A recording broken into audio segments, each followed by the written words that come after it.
नमस्कार दोस्तों। आप सुन रहे हैं वी ग्रो मार्केटिंग पॉडकास्ट, जहां हम स्टॉक मार्केट की दुनिया को सिंपल और आसान भाषा में समझाते हैं। आज हम एक बहुत ही दिलचस्प टॉपिक पर बात करने वाले हैं, एल्गो ट्रेडिंग। सुनने में थोड़ा टेक्निकल लगता है, पर आजकल इसकी चर्चा बहुत है। तो आज समझेंगे कि आखिर है क्या भला और इंडियन स्टॉक मार्केट में इसका क्या रोल है।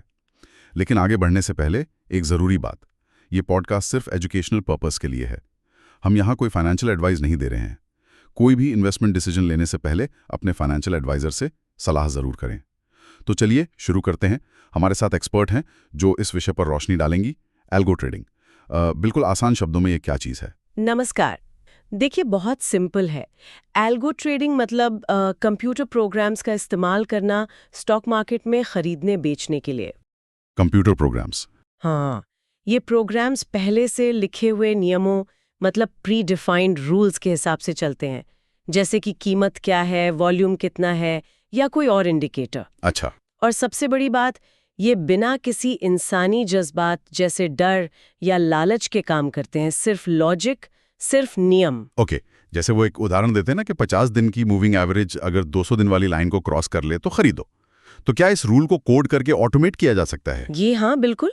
इसी तरह की स्ट्रैटेजीज होती हैं जिन्हें कोड किया जाता है और फिर सिस्टम अपने आप ट्रेड लेता है। भारत में ये कब शुरू हुआ, मतलब ऑफिशियली? इंडिया में इसकी शुरुआत सेबी ने 2008 के आसपास की थी, डायरेक्ट मार्केट एक्सेस या डीएमए के जरिए। डीएमए? हाँ, डायरेक्ट मार्केट एक्सेस मतलब ब्रोकर्स के थ्रू सीधे एक्सचेंज के ट्रेडिंग सिस्टम तक पहुंच।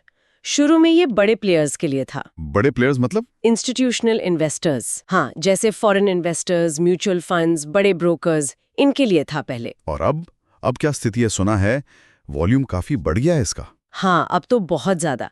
मई 2023 का एक आंकड़ा बताता है कि एनएसई पे खासकर डेरिवेटिव सेगमेंट में करीब 50% ट्रेडिंग वॉल्यूम एल्गो से ही आ रहा है। 50%?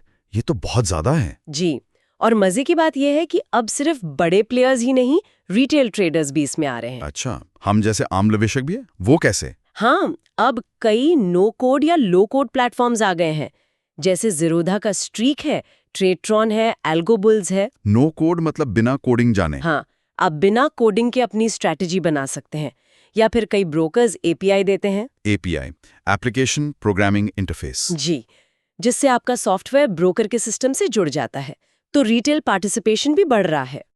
तो ये साफ है कि एल्गो ट्रेडिंग अब इंडियन मार्केट्स का अहम हिस्सा बन गया है। इसने मार्केट्स को बदला भी होगा? बिल्कुल, इसने मार्केट्स को ज्यादा तेज और एफिशिएंट बनाया है। लिक्विडिटी बढ़ी है। लिक्विडिटी यानी? खरीदने बेचने में आसानी। हाँ, आसानी से और फेयर प्राइस पर। बिड आस्क स्प्रेड यानी खरीदने और बेचने की कीमत का अंतर वो भी कम हुआ है। तो आज हम इसी के फायदे, नुकसान, मार्केट पे असर और हाँ, वो सेबी के नए नियम जो आने वाले हैं उन पर बात करेंगे। फायदों से शुरू करें। स्पीड सबसे पहले आती है दिमाग में। बिल्कुल, स्पीड तो जबरदस्त फायदा है। ट्रेड्स मिली सेकंड्स में होते हैं, मतलब पलक झपकने से भी तेज, जो इंसान के लिए पॉसिबल ही नहीं है। सही कहा। और दूसरा है एक्यूरेसी, मतलब गलती की गुंजाइश खत्म। जैसे गलत क्वांटिटी डाल दी या गलत बटन दब गया, वो सब नहीं होता। हाँ, मानवीय भूलें नहीं होती। और वो इमोशंस वाली बात भी आपने कही। जी, वो बहुत बड़ा फैक्टर है। डर में जल्दी बेच देना या लालच में रुके रहना, एल्गो ये सब नहीं करता। वो सिर्फ अपने रूल्स फॉलो करता है। और एक चीज होती है बैक टेस्टिंग। इसका क्या मतलब है? बैक टेस्टिंग मतलब आप अपनी स्ट्रैटेजी को पिछले हिस्टोरिकल मार्केट डेटा पर चलाकर देख सकते हैं कि उसने कैसा परफॉर्म किया होता। अच्छा, मतलब पता चल जाता है कि स्ट्रैटेजी में दम है या नहीं। हाँ, काफी हद तक अंदाजा लग जाता है। परफॉर्मेंस मैट्रिक्स मिलते हैं, जैसे मैक्सिमम ड्रॉडाउन कितना था, शार्प रेशियो क्या था। इससे स्ट्रैटेजी की मजबूती पता चलती है। तो रिस्क मैनेजमेंट में भी मदद मिलती होगी इससे? बहुत। आप ऑटोमेटेड स्टॉप लॉस और टारगेट सेट कर सकते हैं। सिस्टम खुद ही पोजीशन काट देगा अगर लॉस एक लिमिट से बढ़ता है या टारगेट आ जाता है। और एक साथ कई स्टॉक्स या स्ट्रैटेजी मैनेज करना, वो भी आसान हो जाता है। इंसान के लिए मुश्किल है एक साथ 10 चीजों पर नजर रखना, पर एल्गो कर सकता है। तो speed, accuracy, discipline, back testing, risk management, फायदे तो वाकई काफी कन्विंसिंग है। लेकिन सिक्के का दूसरा पहलू भी होगा। नुकसान या रिस्क क्या है? हाँ, रिस्क भी है। सबसे पहला और सबसे बड़ा है टेक्नोलॉजी पर निर्भरता। मतलब अगर आपका इंटरनेट कनेक्शन चला गया या ब्रोकर का सर्वर डाउन हो गया या सॉफ्टवेयर में कोई गड़बड़, कोई ग्लिच आ गया, तो ट्रेड या तो होगा नहीं या गलत हो सकता है, बड़ा नुकसान हो सकता है। हाँ, ये तो है। सिस्टम फेलियर का रिस्क। और वो ओवर ऑप्टिमाइजेशन क्या होता है? सुना है ये भी एक प्रॉब्लम है। जी, ओवर ऑप्टिमाइजेशन या कर्व फिटिंग। इसका मतलब है कि आपने अपनी स्ट्रेटजी को पिछले डेटा पर इतना ज्यादा फिट कर दिया कि वो सिर्फ उसी पुराने डेटा पर ही शानदार दिखती है। और लाइव मार्केट में? लाइव बदलते हुए मार्केट में वो फेल हो जाती है, क्योंकि मार्केट हमेशा एक जैसा नहीं रहता। अच्छा, और स्लिपेज वो क्या है? स्लिपेज मतलब आपने जिस कीमत पर खरीदने या बेचने का ऑर्डर डाला, एक्चुअल ट्रेड उससे थोड़ी अलग कीमत पर हुआ। ऐसा क्यों? क्योंकि मार्केट बहुत तेजी से मूव करता है, खासकर जब आप बड़ा ऑर्डर डालते हैं या मार्केट बहुत वॉलेटाइल हो। मिली सेकेंड्स में कीमतें बदल जाती हैं। और क्या इसे शुरू करना महंगा है या मुश्किल? कोडिंग वगैरह सीखनी पड़ती है? देखिए, प्रोफेशनल लेवल पर तो high and infrastructure, real time data feeds, platform subscriptions, ये सब चाहिए होता है, जो महंगा हो सकता है। पाइथन जैसी कोडिंग लैंग्वेज की जरूरत भी पड़ सकती है। लेकिन रिटेल के लिए? रिटेल के लिए, जैसा हमने कहा, नो कोड प्लेटफॉर्म्स ने इसे सस्ता और आसान बना दिया है। पर हाँ, थोड़ी लर्निंग कर्व तो होती ही है, एकदम आसान भी नहीं है। एक और डर जो कभी-कभी जताया जाता है वो है फ्लैश क्रैश का, कि अगर बहुत सारे एल्गोस एक साथ एक ही तरफ ट्रेड करने लगे तो। हाँ, ये एक पोटेंशियल रिस्क है। अगर किसी खास सिग्नल पर कई सारे एल्गो सिस्टम एक साथ बड़ी क्वांटिटी में बेचने या खरीदने लगे, तो मार्केट में अचानक बहुत बड़ी गिरावट या तेजी आ सकती है। इसे फ्लैश क्रैश या फ्लैश रैली कहते हैं। और एक मानवीय पहलू भी है शायद, अनुशासन की कमी है। बिल्कुल, कई बार लोग एल्गो तो सेट कर देते हैं, लेकिन फिर उस पर भरोसा नहीं रख पाते। मतलब अगर ट्रेड उनके हिसाब से नहीं जा रहा, तो वो बीच में खुद ही मैन्युअल इंटरफेयर करने लगते हैं, सिस्टम को ओवरराइड कर देते हैं। इससे एल्गो का पूरा पर्पस ही खत्म हो जाता है। सही बात है। इतने सारे रिस्क्स को देखते हुए शायद सेबी अब 2025 से कुछ नए नियम ला रहा है। सुना है काफी सख्ती होने वाली है। जी हाँ, सेबी का मेन फोकस रिटेल इन्वेस्टर्स की सेफ्टी और मार्केट में ट्रांसपेरेंसी बढ़ाना है। क्या कुछ खास बदलाव है जिन पर ध्यान देना चाहिए? कई है।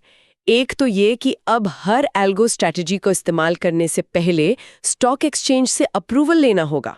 हर स्ट्रैटेजी को? जी, और हर एल्गो ऑर्डर के साथ एक यूनिक एल्गो आईडी होगी, ताकि हर ट्रेड को ट्रैक किया जा सके कि ये किस एल्गो से आया है। इससे ट्रांसपेरेंसी बढ़ेगी। और ब्रोकर्स की जिम्मेदारी वो भी बढ़ाई गई है। ब्रोकर्स अब क्लाइंट्स को दिए गए एल्गोज और उनके सही से काम करने के लिए ज्यादा जिम्मेदार होंगे। उन्हें रिस्क मैनेजमेंट कंट्रोल्स लगाने होंगे। और वो एपीआई वाली बात, रिटेल के लिए एपीआई बंद हो रही है क्या? पूरी तरह बंद नहीं, लेकिन उसे रेगुलेट किया जा रहा है। सेबी चाहता है कि एल्गो ट्रेडिंग ज्यादातर ब्रोकर के अपने इंफ्रास्ट्रक्चर और कंट्रोल्स के जरिए हो, न कि ओपन एपीआई के जरिए, जिससे रिस्क बढ़ सकता है। और वो ब्लैक बॉक्स एल्गो क्या होते हैं जिनके बारे में पता नहीं होता कि वो अंदर कैसे काम करते हैं? हाँ, ब्लैक बॉक्स एल्गोज, जिनकी लॉजिक या स्ट्रैटेजी छुपी होती है, उनके प्रोवाइडर्स को शायद अब सेबी के पास रिसर्च एनालिस्ट के तौर पर रजिस्टर होना पड़ेगा, ताकि उनकी जवाबदेही तय हो सके। बिल्कुल। और ब्रोकर्स को अब एल्गो ट्रेडिंग से जुड़े सारे रिस्क के बारे में क्लाइंट्स को बहुत साफ साफ बताना होगा। रिस्क डिस्क्लोजर अनिवार्य होगा। सेफ्टी मेजर्स भी बढ़ रहे हैं, जैसे 2FA। हाँ, 2 फैक्टर ऑथेंटिकेशन और शायद फिक्स्ड आईपी एड्रेस जैसी जरूरतें भी आ सकती हैं, ताकि अनऑथराइज्ड एक्सेस ना हो। तो कुल मिलाकर एल्गो ट्रेडिंग एक पावरफुल टूल है। स्पीड, एक्यूरेसी, डिसिप्लिन लाता है, मार्केट को लिक्विडिटी देता है। जी हाँ, लेकिन इसके साथ टेक्निकल रिस्क, ओवर ऑप्टिमाइजेशन का खतरा और अब नए रेगुलेशंस का पालन करने की चुनौती भी है। तो जो लोग इसे शुरू करने की सोच रहे हैं उनके लिए क्या सलाह होगी? देखिए, ये समझना जरूरी है कि एल्गो ट्रेडिंग सबके लिए नहीं है। ये कोई जादू की छड़ी नहीं है। हाँ, ये जरूरी है समझना। पहले मार्केट की बेसिक सीखिए, ट्रेडिंग को समझिए, बैक टेस्टिंग क्या होती है उसे गहराई से समझिए, और जब शुरू करें तो बहुत छोटे कैपिटल से करें। रिस्क मैनेजमेंट सबसे जरूरी है। और वो नो कोड प्लेटफॉर्म्स, क्या वो शुरुआती लोगों के लिए ठीक है? हाँ, वो शुरुआत को आसान बना सकते हैं, लेकिन वहां भी अपनी ड्यू डिलिजेंस करनी जरूरी है। समझना जरूरी है कि आप क्या कर रहे हैं।